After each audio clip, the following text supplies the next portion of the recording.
There's something special about Zoom that nobody talks about. And I feel like if we look at this, we'll get a better understanding of why it won as a product. The thing that I'm talking about here is that Zoom itself is a love letter from the company founder to his wife. So let's dig into this. Several decades ago, Eric Yuan is a college student in China. And he's traveling to university because he's a student. And he's in a long-distance relationship. Now, his girlfriend, Sherry, she's also a student, but she's studying at a different university. And this long-distance relationship, it's not just a couple hours away. She's attending a university that is 10 hours away by train. Now that, unto itself, that's a challenge.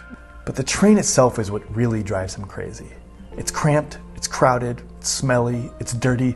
This is an incredibly unpleasant train ride. And for Eric, it's worth it. He believes in the relationship enough that he wants to spend time with her. But it's this train experience that makes him think, there's gotta be a better way. There's gotta be another way, something we haven't tried yet, to communicate, to connect with someone. He misses his girlfriend and he wants to be with her, but he's just sick of dealing with this train. So this is the spark of him wanting to use technology, to use some new approach to create a meaningful connection. So this is when the story derails a little bit. The next thing Eric does after he graduates is he starts an accounting payroll company.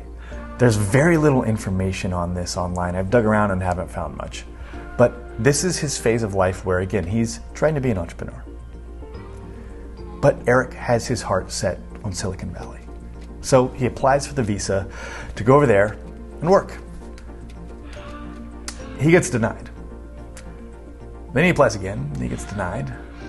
And finally, on the 9th time, his visa gets approved.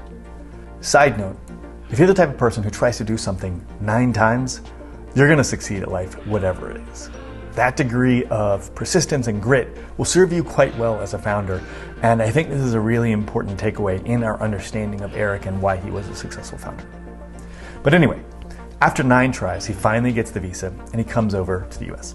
He starts working at a company called Webex. Webex, still around, they have a web conferencing product, but it's not good.